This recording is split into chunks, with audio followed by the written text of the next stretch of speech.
blood pooled on the imported marble floor, soaking into my favorite rug. I stood, trembling, staring at the 5 mangled bodies of the city's most powerful alphas. Declan wiped a bloodied hunting knife on his tailored slacks, his golden eyes locking onto mine. "Dinner's ready, sweetheart." He smiled. "My name is Oliver Hayes. For 24 years, I existed as a ghost in a world ruled by biology and bloodlines.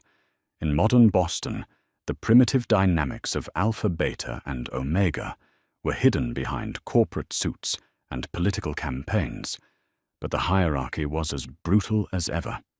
As an unregistered Omega, my survival depended entirely on my ability to blend in. I worked as a data analyst at the Harrington Bioresearch Facility, swallowed a dangerous cocktail of black market neuroinhibitors every morning, and wore scent blockers thick enough to choke a horse. To the world, I was a quiet, unremarkable beta. That was the lie that kept me breathing. Until the night of the Harrington Winter Gala. The event was held at the Four Seasons, a suffocatingly opulent affair packed with the city's elite. My department had secured a massive grant, making my attendance mandatory. I was nursing a club soda in the corner, counting the minutes until I could escape back to my cramped apartment in Somerville when the first tremor hit. It started as a dull ache at the base of my spine, followed by a sudden, terrifying spike in my body temperature. My vision blurred. I checked my watch. It was too early for a heat cycle, but the stress of the week combined with a bad batch of suppressants I'd bought from a shady broker was triggering a catastrophic biological failure. Panic seized me. If my scent broke through the blockers in a room full of apex alphas, I would be torn apart. The claiming frenzy would be unstoppable. I dropped my glass.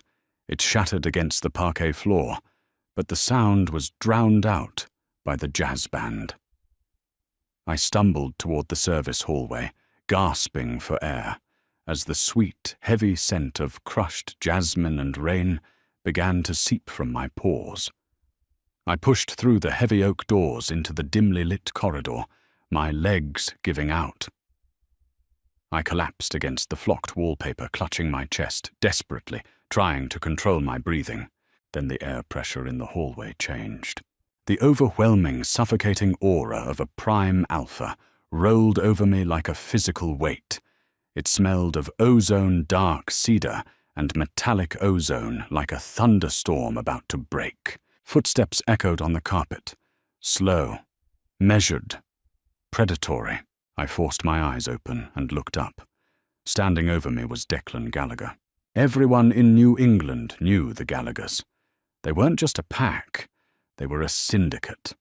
They owned shipping lines, real estate, and half the politicians in the state. Declan was the heir, a man known for his icy demeanor, his ruthless business acquisitions, and a terrifyingly blank stare that made even other alphas submit. He was dressed in a bespoke charcoal suit, a glass of amber liquid in one hand. His golden eyes, usually cold and detached, were blown wide, the pupils dilated until they were almost entirely black. He inhaled deeply, his chest expanding, and a low, terrifying rumble vibrated in his throat. An unregistered Omega. Declan murmured his voice, a smooth, dark baritone that sent a jolt of electricity straight to my core. Hiding in plain sight. How utterly reckless. Please. I choked out, trying to crawl backward, but my limbs felt like lead. Please don't. Let me go. I have pills. Declan knelt gracefully, placing his glass on a nearby console table. He reached out his large, calloused hand, gripping my jaw. His touch was burning hot. He didn't ravage me. He didn't tear at my clothes like a feral beast. Instead, he studied my face with a terrifying clinical obsession, his thumb tracing my bottom lip. If you walk back out there, they will rip you to pieces. Declan stated, a matter-of-fact chill in his tone. The moment that scent hits the ballroom, every alpha in there will fight to the death to breed you. Is that what you want, Oliver? My heart stopped. He knew my name. How do you? I know everything that happens in my city, Declan interrupted softly, leaning in until his lips brushed my ear. I've watched you for 6 months. I knew what you were the moment you stepped into the Harrington lobby last June. I was just waiting for you to slip. A fresh wave of terror washed over me. He hadn't stumbled upon me by accident. This was a calculated trap.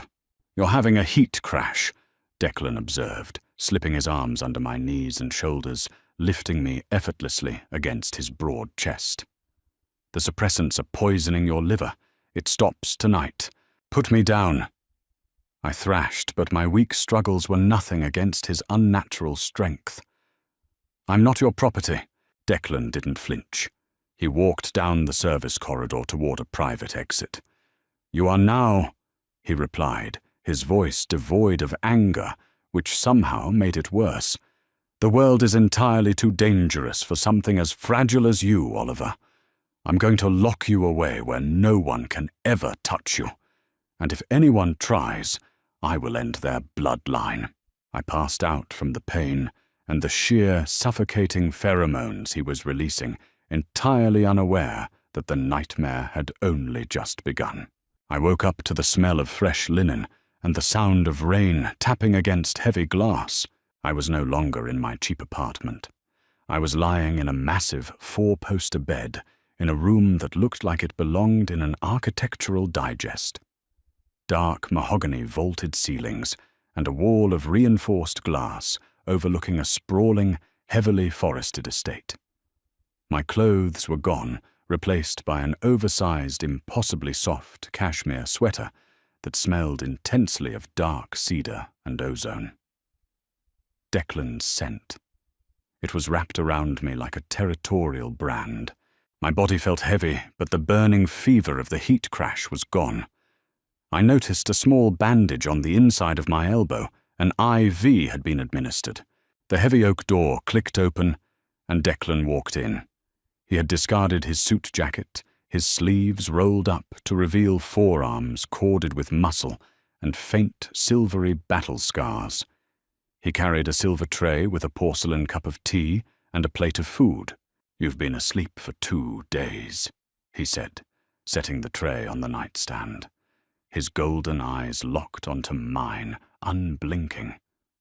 The withdrawal from the neuroinhibitors was severe. My private physician assured me you will make a full recovery, provided you never touch them again. Where am I? I croaked, pulling the duvet up to my chin. The Gallagher compound in the Berkshires. Declan answered, pulling up a chair and sitting beside the bed. The perimeter is secured by electrified fencing and 20 armed guards. There are cameras in the hallways, but not in here. Your privacy is paramount to me, Oliver. But make no mistake, you cannot leave. You kidnapped me. I yelled, my voice cracking. I have a job, I have a life. You had a liability, Declan corrected smoothly, not raising his voice. You were a ticking time bomb.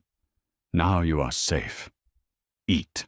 For the next 3 weeks, I was a prisoner in a golden cage. Declan's obsession was absolute, yet strangely completely devoid of the typical animalistic lust alphas displayed. He didn't force himself on me. He didn't even try to bite my scent gland. Instead, he treated me like a priceless, fragile artifact.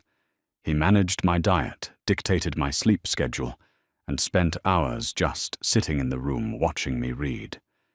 It was a suffocating, psychopathic level of control, disguised as care. But the real danger wasn't Declan's smothering presence. It was the rest of the Gallagher pack. The compound was home to the inner circle. The patriarch Arthur Gallagher, a ruthless old alpha who viewed Omegas merely as breeding stock. Then there were Declan's cousins, Preston and Wyatt, brutal, ambitious men who resented Declan's power and viewed my presence as a sign of weakness in their stoic future leader. My first forced interaction with them occurred during a Sunday dinner.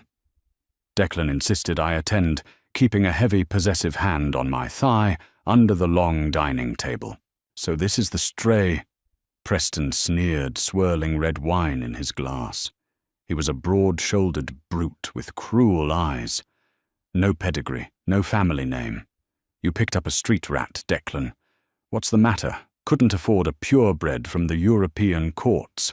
The room went dead silent. The tension was so thick it was hard to breathe. I shrank into my chair, terrified. Declan slowly put down his silver fork. He didn't look at Preston. He kept his eyes on his plate. "Preston, Declan," said his voice, dropping an octave, vibrating with an unnatural, chilling calmness. "Apologize to Oliver." Wyatt scoffed from across the table. "Oh, come on, Dec. It's an unregistered Omega. It's a miracle he doesn't have diseases. You're making the pack look weak by parading him around." Declan's head snapped up. In a fraction of a second, the heavy crystal water pitcher sitting in the center of the table was in his hand, and he smashed it directly into Wyatt's face. The sickening crunch of bone echoed through the dining room. Wyatt screamed, falling backward out of his chair, blood exploding from his shattered nose and ruined cheek. Arthur jumped to his feet, roaring, while Preston lunged forward. Declan didn't even stand up. He simply released a wave of dominant alpha pheromones, so potent, so crushing, that Preston fell to his knees, gagging, unable to fight the biological command to submit. "Oliver is my mate," Declan stated into the horrified silence, wiping a drop of Wyatt's blood from his own cheek with a pristine white napkin. "He is the future Luna of this pack. The next man who disrespects him will be missing their tongue. Am I understood?" Arthur, trembling with fury, glared at his son. "You are out of your mind, Declan. You risk a civil war within our own family for this nobody—" Declan stood up, finally offering me his hand. "Dinner is over," he announced. I took his hand, my whole body shaking. As he led me out of the dining room, I looked back and saw pure, unadulterated hatred in Preston's eyes as he clutched his bleeding brother. I thought Declan's violent display would keep them away. I was wrong. It only accelerated their plot. They realized Declan was truly obsessed, and in their eyes, I was a weakness that needed to be eradicated for the survival of the pack. 4 days later, Declan had to leave the compound for an emergency syndicate meeting in the city. He kissed my forehead, leaving 3 guards outside my door. "I will be back by midnight. Do not leave this wing," he instructed. But at 10 p.m., the fire alarm began to blare. Smoke seeped under my bedroom door. The guards outside were gone. Panicking, I grabbed a heavy brass lamp and pushed out into the hallway. The smoke was thick, burning my lungs. I stumbled down the grand staircase, trying to find an exit, coughing violently. As I reached the foyer, strong hands grabbed me from behind, slamming me brutally against the wall. The brass lamp was knocked from my grip. It was Preston, and behind him stood 4 other alphas from the pack's enforcer unit. The smoke was coming from a controlled burn in a trash can near the kitchen, a distraction. "Declan's not here to protect you, little stray." Preston hissed, his breath hot and reeking of whiskey. His fingers dug painfully into my shoulders. "He's lost his mind. He's going to ruin everything our family built for a pathetic piece of trash. Like you." "Let me go," I screamed, kicking at his shins. One of the enforcers laughed, a cruel, guttural sound. "Hold him down, Preston. Let's mark him up. Once he's ruined and claimed by someone else, Declan will throw him out like the garbage he is." Preston grinned, his canines extending, as his eyes flashed the predatory red of a frenzied alpha. He shoved me to the floor, his massive weight pinning me down as he tore the collar of my shirt, exposing my neck. I screamed, tears streaming down my face, thrashing wildly, but there were too many of them. "Hold still, Omega," Preston growled, lowering his jaw toward my scent gland. Suddenly, the heavy oak front doors of the compound exploded inward, splintering into 1,000 pieces. The wind howled through the breach, carrying with it a scent of ozone and cedar, so dense, so violently concentrated, that 2 of the enforcers instantly collapsed, vomiting from the sheer biological pressure. Standing in the ruined doorway, drenched in rain, was Declan. His suit was ruined, his tie missing, but it was his face that made my blood run cold. The mask of the calm, calculating businessman was completely gone. His golden eyes were glowing in the dim light, his lips pulled back in a terrifying, feral snarl. He looked like a demon dragged straight from hell. "Preston," Declan whispered. The word carried over the howling wind, laced with a promise of absolute agony. Preston froze, scrambling off me, his bravado evaporating into pure terror. "Declan, wait, it's not what it looks like. We were just teaching him a lesson." Declan moved faster than humanly possible. He didn't speak. He didn't argue. He crossed the foyer in a blur, withdrawing a serrated hunting knife from his coat. The first strike was so fast my eyes couldn't track it. A spray of crimson painted the imported flock wallpaper as Declan's hunting knife severed the vocal cords of the closest enforcer, a hulking alpha named Finn. Finn collapsed, clutching his throat, his gargled breaths drowned out by the howling wind from the shattered doorway. Preston scrambled backward, his boots slipping frantically on the polished mahogany floor. "Kill him!" he shrieked, his earlier bravado completely shattered. "He's gone rogue! Put him down!" The remaining 3 enforcers hesitated for a fraction of a second, paralyzed by the sheer crushing weight of Declan's pheromones.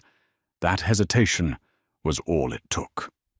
Declan moved like a shadow, a beautiful, terrifying force of nature, devoid of any human mercy.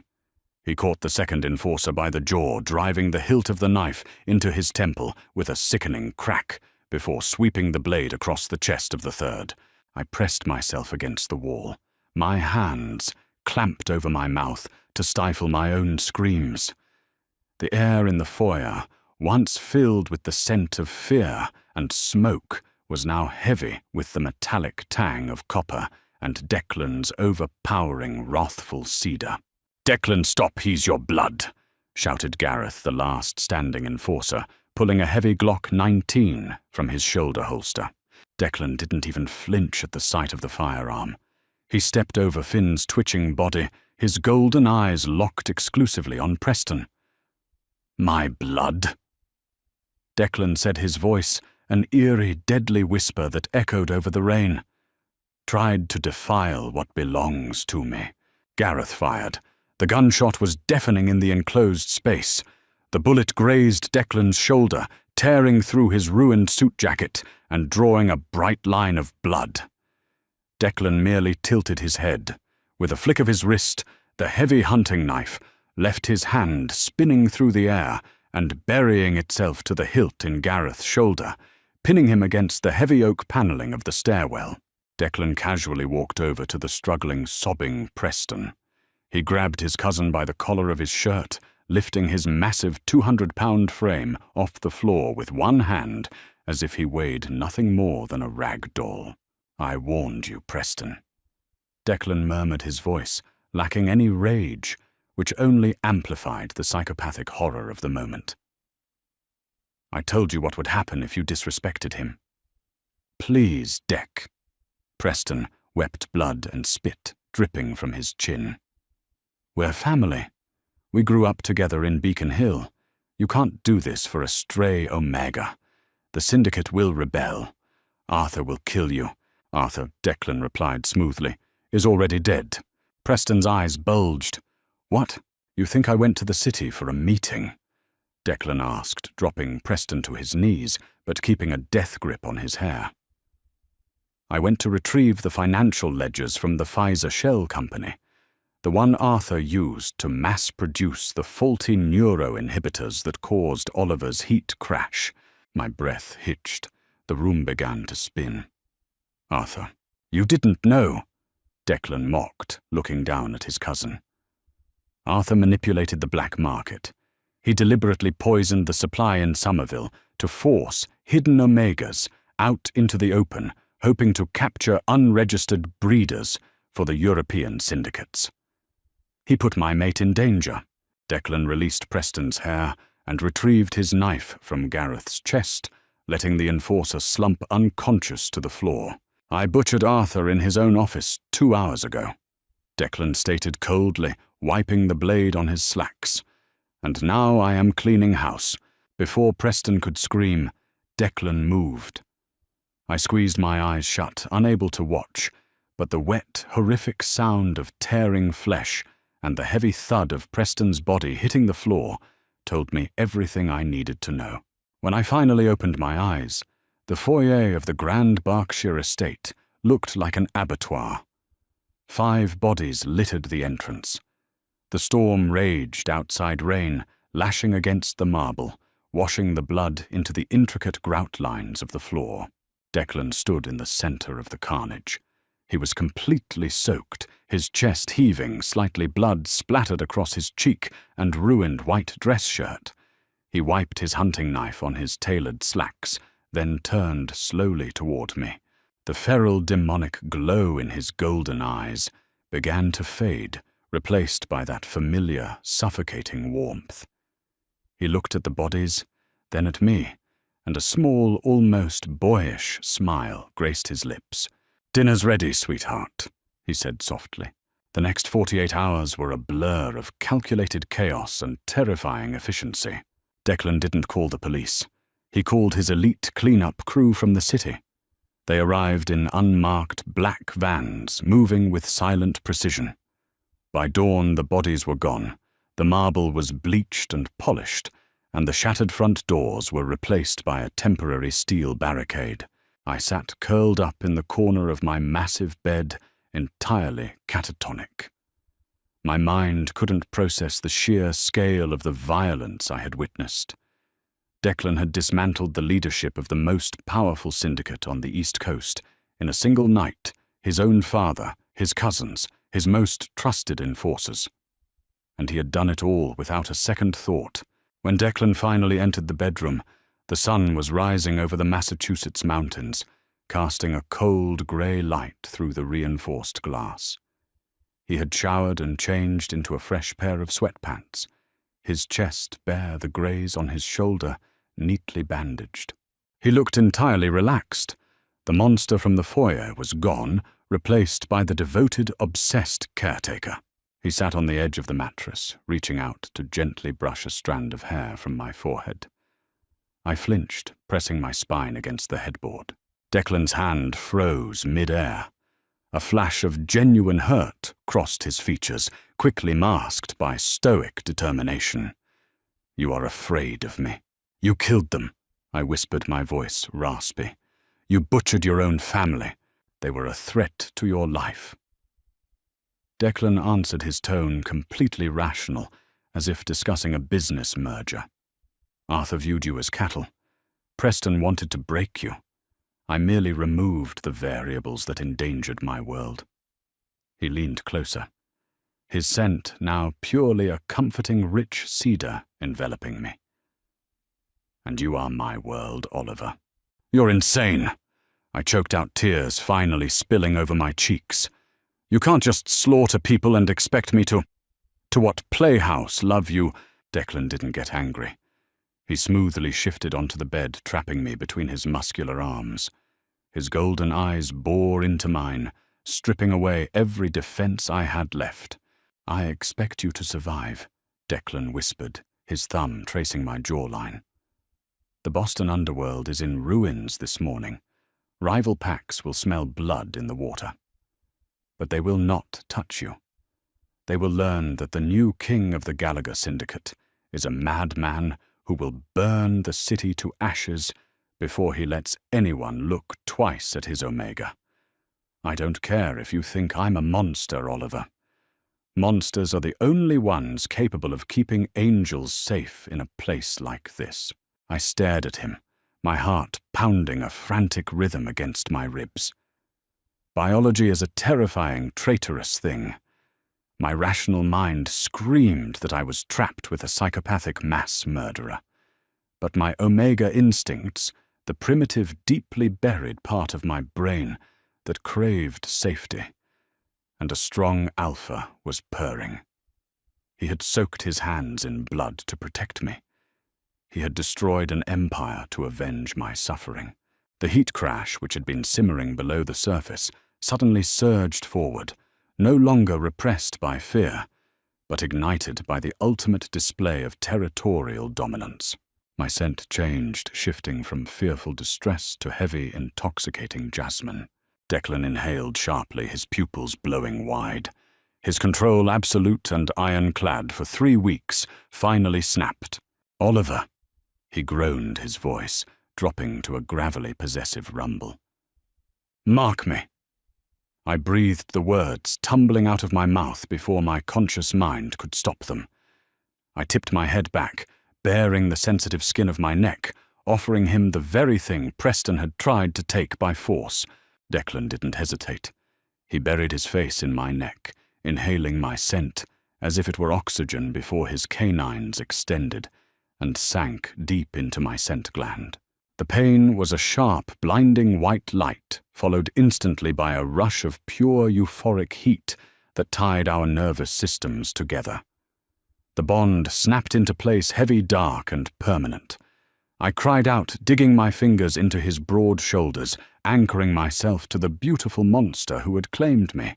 3 years later, the name Declan Gallagher is spoken in hushed, terrified whispers across New England. He rebuilt the syndicate into an impenetrable fortress. We live in a sprawling penthouse overlooking Commonwealth Avenue, heavily guarded and entirely isolated from the violence below. I never went back to the data facility. I never bought suppressants from a back alley broker again. I am draped in silk, dripping in diamonds, and entirely bound to a man who views me as his personal religion. Sometimes when the rain hits the glass, I remember the blood pooling on the marble floor. I remember the bodies. But then Declan walks into the room, his golden eyes filled with that terrifying singular devotion, and he pulls me into his arms. I traded my freedom for absolute protection. I live in a golden cage, locked away from the wolves, guarded by the most vicious predator of them all. And heaven help the fool who ever tries to open the door. Did you love this dark, twisted Omegaverse tale of deadly obsession and ultimate protection, if Declan's ruthless devotion left you breathless? Make sure to hit that like button and share this story with your fellow drama lovers. Don't forget to subscribe to the channel and ring the bell so you never miss another thrilling, spine-chilling romance. Drop a comment below. Would you survive in Declan's gilded cage? Thanks for watching and see you in the next video.